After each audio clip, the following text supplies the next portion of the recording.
But I'm really thrilled that David accepted our invitation to speak tonight and to be able to use his words rather than only his singing voice to be a teacher of Torah tonight. And so I'm thrilled that he has agreed to speak and to share his story and his soul, not only through his singing, but through his words. So I'm delighted to introduce you not to sing, but to speak. Our cantorial intern, David Fair. Shabbat Shalom. Tonight we celebrate the incredible contributions of the Reverend Dr. Martin Luther King Jr. I'd like to speak tonight about the importance of celebrating Martin Luther King Jr. Day in a Jewish space. I'd like to explore this concept with you all through sharing my own life experience as a Jew of color, as well as share how you can continue to make Jewish spaces like CBST welcoming for Jews of color. Sadly, my experience in Jewish spaces isn't always comfortable for me, and the reason is rather complicated. I grew up as the son of a white Jewish woman from Long Island, Marcia Goldman, and a black non-Jewish man from Baltimore City, Warren Fair. By the 1990s, the Great White Flight had occurred, and whereas my parents had purposefully bought a house in a very racially mixed neighborhood in the suburbs, by the time I was in middle school, I was raised in a black community. Both of my parents had full-time jobs, and all child care was provided by my dad's mother and my dad's sisters. I was raised to be a proud black man, which I wear with a badge of honor today. As much as I'd love to tell you all that this provided me with a rich and fulfilling racial experience that made me a man with strength and resilience, I actually had a really tough time, to say the least. I felt lonely. I was a skinny, non-athletic, gay, Jewish kid who loved musicals and took ballet and tap classes, and I really loved Debbie Friedman. I just wasn't destined to fit in with my classmates. I was bullied mercilessly.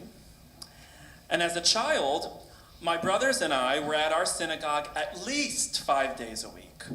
I loved going to Hebrew school, and I loved going to Shabbat services. My love of our religion got me through it, but those kids were not so nice either. I didn't look like other Jewish children. There was no such thing, like in 1995, as the phrase Jew of color. Today, when I visit new synagogues, I step in worried. A little voice in my head says, "They're not going to think you're Jewish."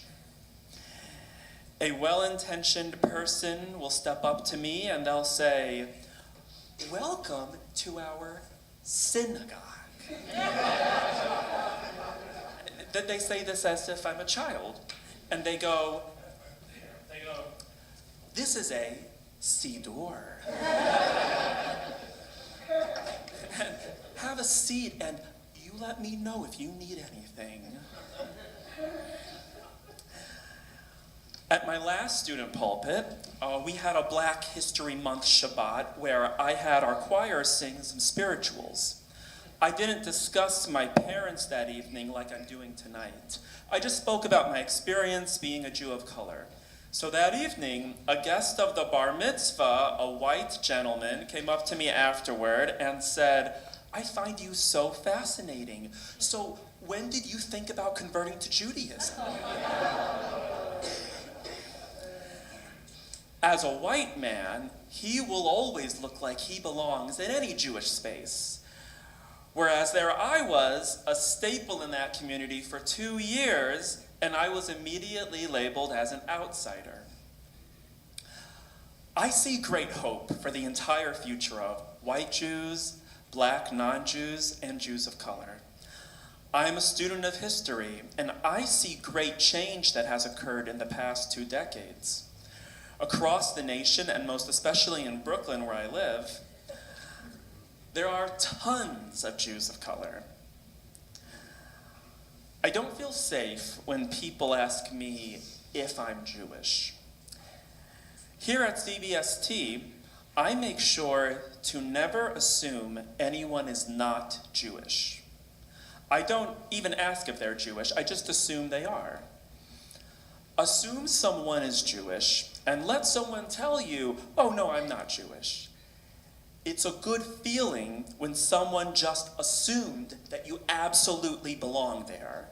And then you follow it up with, oh, well, welcome to our synagogue. Can I give you a little tour? That makes them say to themselves, I want to come back here. The people here are really nice. When I meet someone of color and they say they're Jewish, I make it a rule to not ask pointed questions about their history. And believe me, I'm curious. I really want to know their story, but I also know it's a sensitive topic. I allow them to bring it up. And if you take the time to simply be in relationship with someone, they will eventually tell you all about themselves. Most people enjoy talking about themselves. And sometimes you're not going to learn all you would like to learn about someone, and that's okay. Sometimes you're going to be left with a mystery. It takes a lot of courage for a Jew of color to step into a Jewish space of mostly white people. Just showing up is a huge feat. Show your warmth. Ask them where they're from. Talk about the Yankees. That small amount of small talk goes a long way. Every person of color has had some well-intentioned person say to them, I don't see you as black, I don't see color. I'm glad you're laughing. That's a good sign. And of course, I know what they're trying to tell me. They're trying to tell me that they see my humanity. But they're also saying something else, which is that they don't want to see my color. People love to say to me, I can't tell you how many times I've heard people say to me, I'm colorblind. But I don't want you to be blind to my color. I want you to see my color. I like my dark skin. I want to tell you all the interesting things about me that have created my black experience, and I want to hear about you and everything about you that you like about yourself. You probably wouldn't want to hear from a non-Jew, I don't see you as Jewish, I just see you as a person. Please see me as Jewish. Dr. King said in his famous I Have a Dream speech that one day, little black boys and little black girls will be able to join hands with little white boys and little white girls as sisters and brothers. We are meant to be in relationship with one another. Rabbi Simcha Bunam of Pishka once said to his students, everyone must have 2 pockets so that he can reach into the one or the other according to his needs. In his right pocket are to be the words, for my sake the world was created, and in his left, I am but dust and ashes. No one is better than another person. We are all equal. We are all children of God. Every human came from dust, and every human will return to dust. There is so much to be explored in our humanity when we open our hearts and our minds to being in relationship with people who are different. We learn so much. I believe that God is a bright light. And within every human soul, there's a small piece of that light. So when you look into another person's eyes, any human being's eyes. You're seeing a piece of God. And you know what else you're seeing? You're seeing a piece of yourself. Shabbat Shalom.